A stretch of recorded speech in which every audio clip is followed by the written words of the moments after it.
For 28 years, Dr. Alan Whitaker taught evolution from a position of confident materialism, lecturing in packed halls at a major research university and arguing that consciousness was an emergent property of neural complexity alone. He published papers, chaired departments, debated creationists on panels, and corrected students who slipped into mysticism. He wore his skepticism like a lab coat, clean, visible, unquestioned. Then one night, on a quiet road outside the campus, everything he thought he knew was punctured by something impossible and precise. Dr. Alan Whitaker, evolutionary biologist, 30 years of peer-reviewed work and a reputation as a rigorous skeptic, found himself face to face with an intelligence that insisted the story of human evolution had a missing chapter, and that the missing chapter was not biological but dimensional.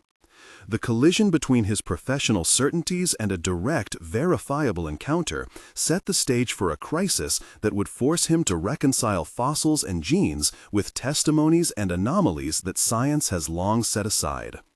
In the minutes that follow, you will see why evolution still explains the body, and why, according to new evidence, consciousness may not be a byproduct of the brain.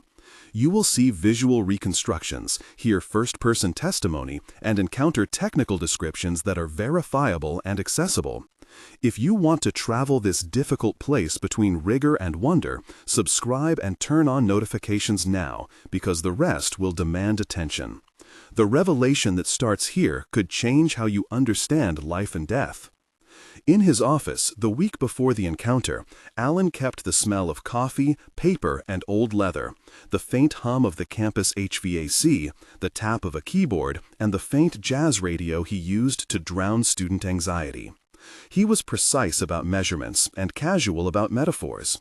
As a boy, he had counted fossils in boxes in a small museum in his hometown and traced the ridges of ammonite shells with a finger that smelled of dust and glue. His backstory reads like a conventional arc of science training. He was born to a school teacher and a machinist, summers filled with river pebbles and winter evenings of National Geographic. His adolescent hands learning the grit of fieldwork while his mind learned the discipline of hypothesis testing. He earned a PhD in evolutionary biology, completed postdoctoral work in comparative genomics, taught for a decade at a state university, and then moved to the major research center where he spent the next 20 years. He delivered keynote speeches on phylogenetic methods and served on grant review panels. The house where he lived with his daughter Sarah smelled often of soup and the lemon polish she used on the old dining table, which he noticed in detail whenever he went home exhausted.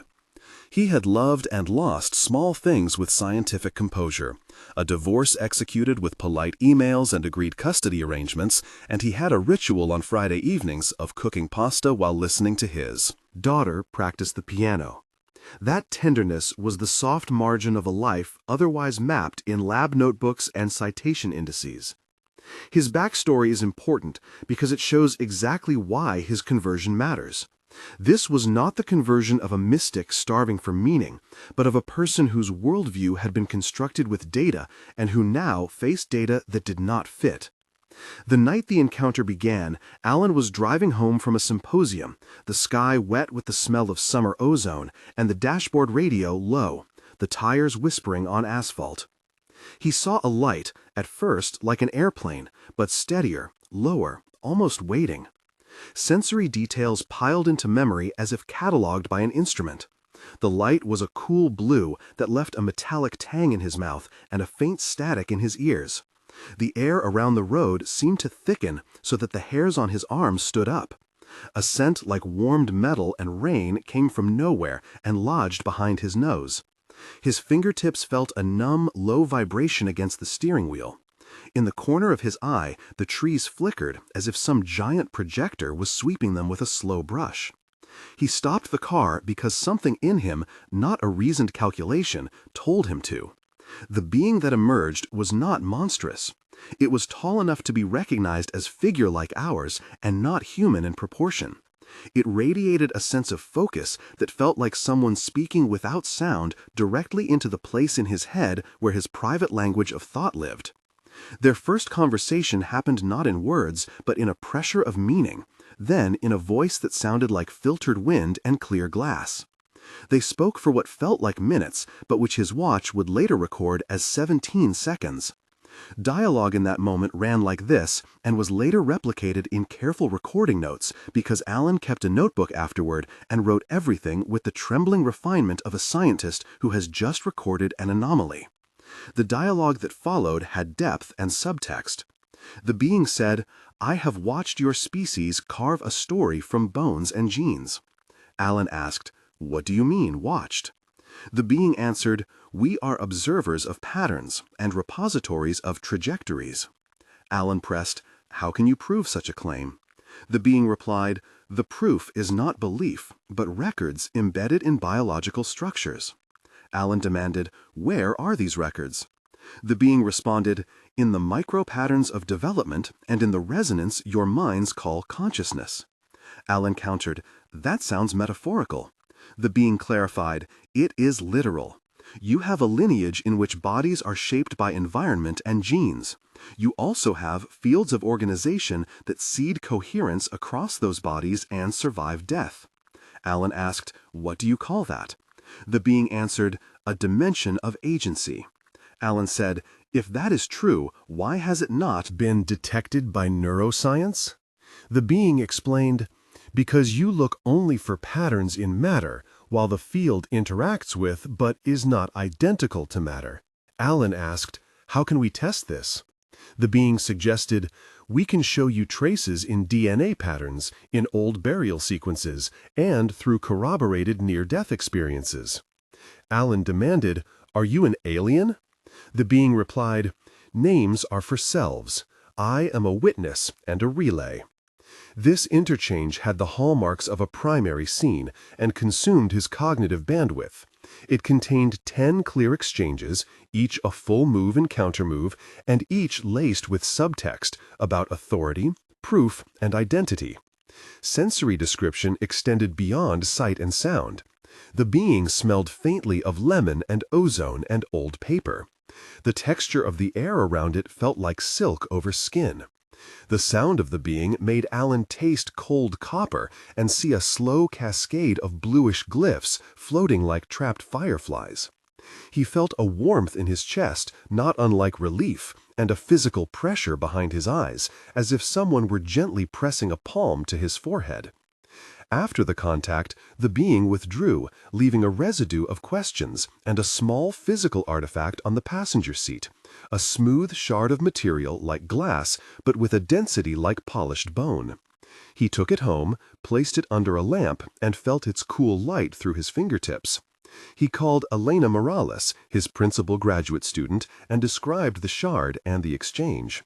Elena arrived smelling of rain and diesel, a backpack of field gear, and a head full of skepticism.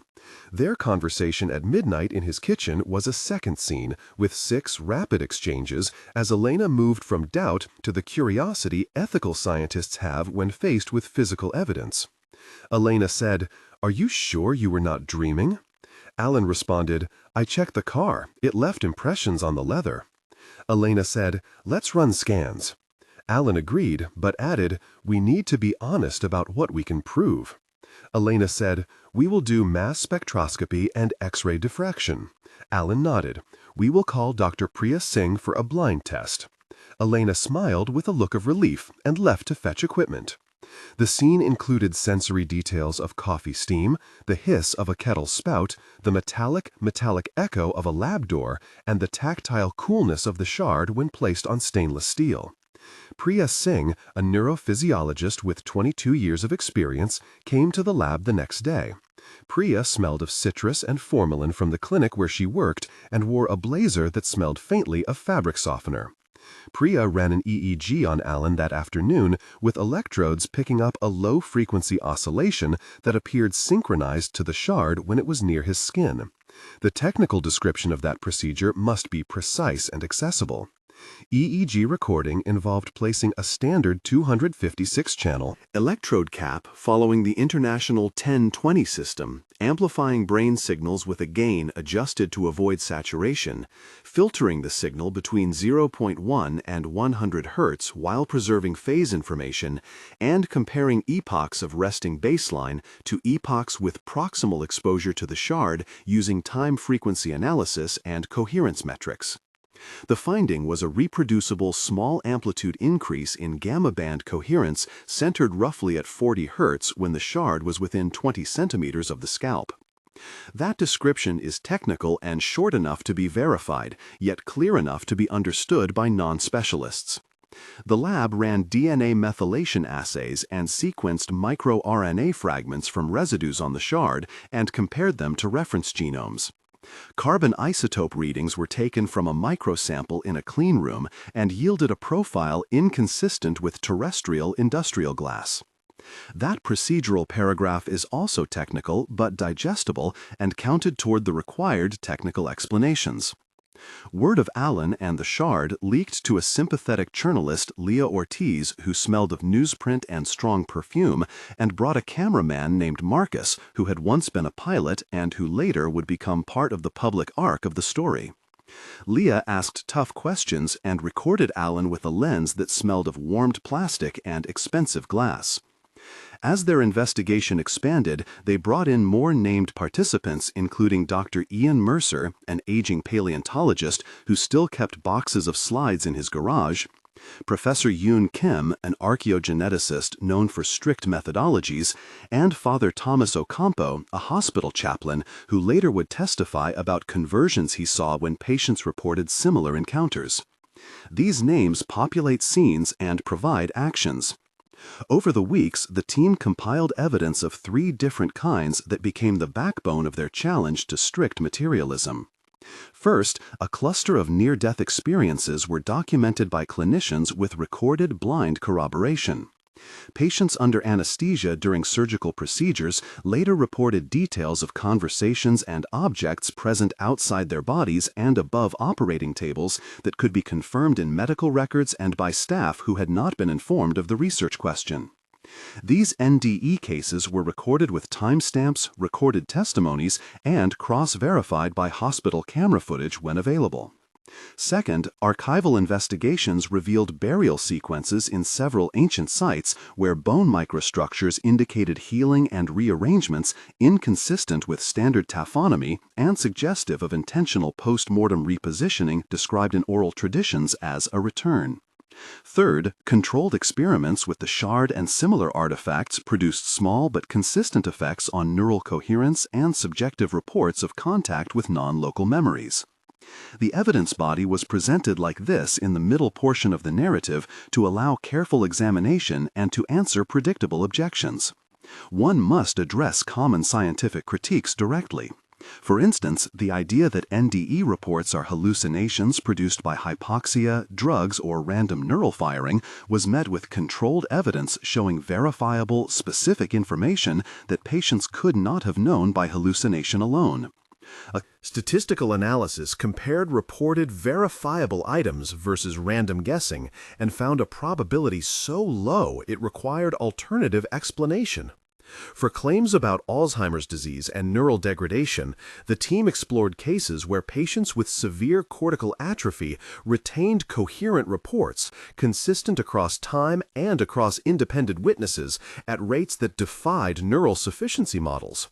The rebuttal to critics was not rhetorical, but empirical, with data tables, blind protocols, and replication attempts.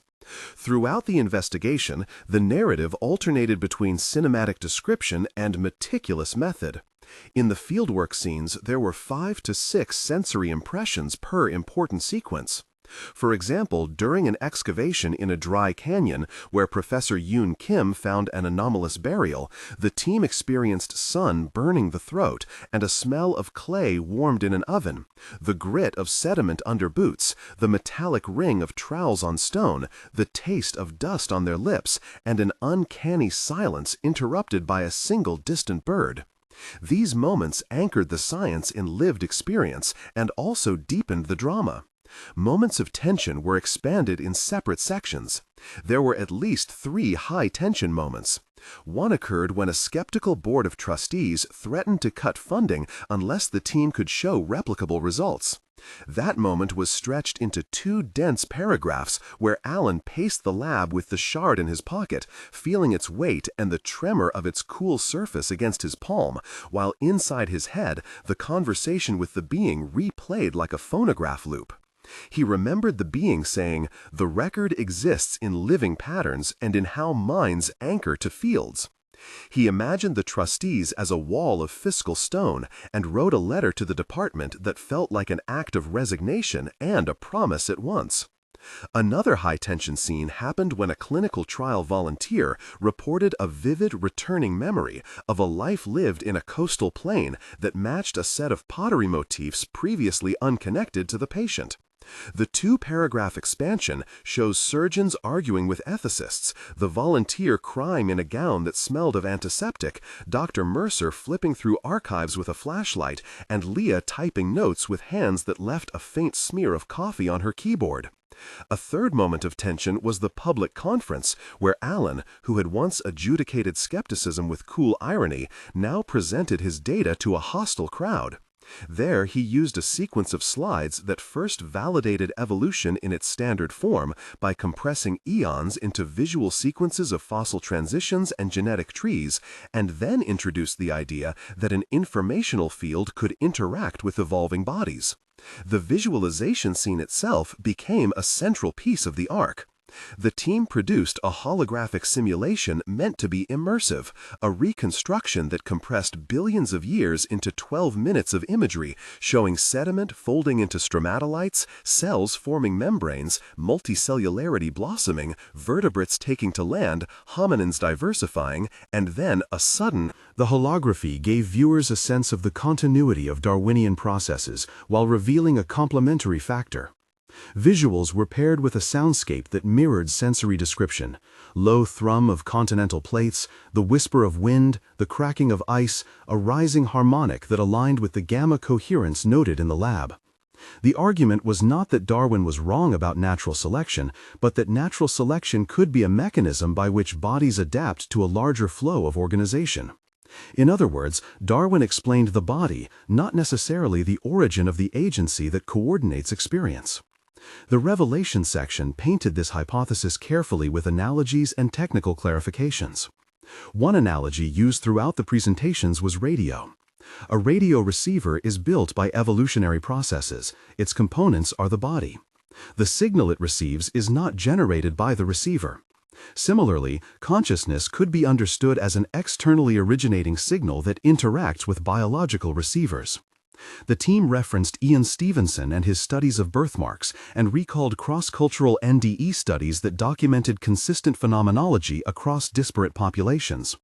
They also addressed plasticity and compensatory mechanisms in the brain by showing cases where localized damage did not abolish continuity of identity in ways predicted by simplistic materialist models. They presented simulations of how a field could couple to neural ensembles with specific resonance profiles and demonstrated how slight pattern matching could lead to coherent subjective states. Technical descriptions of these coupling models were offered in accessible form.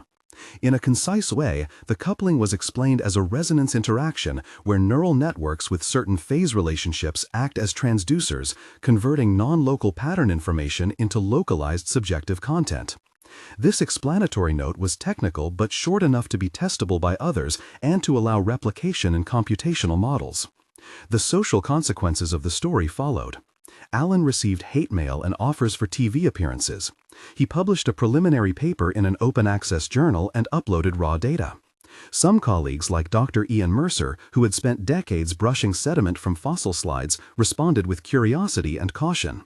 Others, like Professor Lydia Barnes, withdrew from public comment but privately told Leah Ortiz they were willing to look at the data. The narrative named 5 to 8 secondary characters who moved the plot into public life. Elena Morales continued to lead lab replication work. Priya Singh helped design blinded EEG protocols. Leah Ortiz wrote a feature that went viral. Captain Marcus Reed organized secure transport of the shard and testified about a strange lull of instruments in his plane near the coordinates of the encounter. Father Thomas Ocampo advised on ethical outreach to patients and families. Professor Yoon Kim and Dr. Ian Mercer contributed field analysis and peer review notes. The team navigated conference rooms, public hearings, and quieter moments in hospital corridors where smells of antiseptic and laundry mixed with the small human rituals of waiting and hope. Transformation was inevitable. Allen, who had once mocked non-empirical approaches, began teaching with a different posture. He introduced a new module in his course called Evolution and Agency and invited students to study the data with skepticism and humility. He authored a short book that sold steadily and provoked both praise and scorn. He reconciled with his daughter in a public interview where she described the smell of pasta and lemon polish and said she had never been prouder. His shift was not mystical conversion, but an epistemic one. He accepted that his methods had to expand to account for new categories of evidence that required both scientific rigor and a new openness to phenomena that crossed the boundary between matter and what the team provisionally called dimension. The epilogue is three-part and must be exacting because it records consequences across time. 1 month later, Allen found his email overflowing with notes from patients, from retired nurses, from anthropologists, and from a small number of anonymous tips that led to the discovery of other artifacts similar in composition to the shard. The shard had been cataloged into a secure facility, and multiple labs had requested blind samples. Allen was invited to testify to a panel convened by a medical ethics board. In these weeks, he felt the old rhythms of work augmented by a new weight.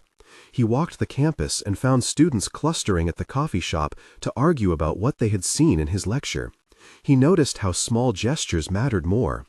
The first month encapsulated 750 words of slow adjustment and outreach, meetings, and the beginning of a larger network forming around the question of consciousness as a potential dimension. 3 months after the initial contact, the team had published a preprint that outlined protocols for replication of the EEG effect and the shard sequence analysis. Several independent labs reported similar 40 Hz coherence increases when subjects in blinded conditions were exposed to a class of artifacts. Peer reviewers began to ask harder questions, and the science community polarized into camps that either embraced strict replication and extension or dismissed the work as artifact or fraud. Allen traveled to present at a conference where he faced both applause and boos. He met families who had experienced NDEs and examined records with a humility he had not known before. The 3-month period elaborated on social fracturing and consolidation, legal inquiries into artifact custody, and an emerging ethical framework for treatment of subjects who reported non-local memories. 6 months after the encounter, the arc showed more institutionalization. A multi-center consortium formed to study what they called transdimensional agency.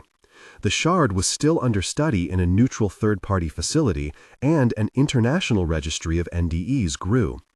Allen found that his lectures were fuller and quieter. He co-authored a collaborative paper that suggested models for coupling fields to neural ensembles and proposed a set of falsifiable predictions. Public discourse had transformed. Some religious groups welcomed the idea as confirmation of eternal soul-like narratives, while many scientists insisted on agnostic skepticism but engaged with the data.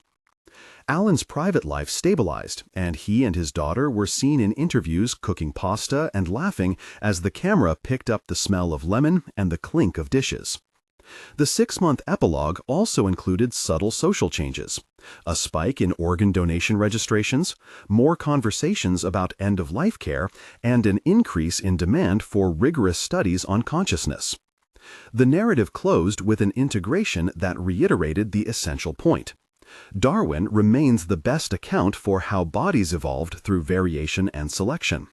The new evidence does not dismantle Darwin, but supplements the story with a hypothesis that agency and subjective continuity might originate in a field that interacts with, but is not produced by, matter.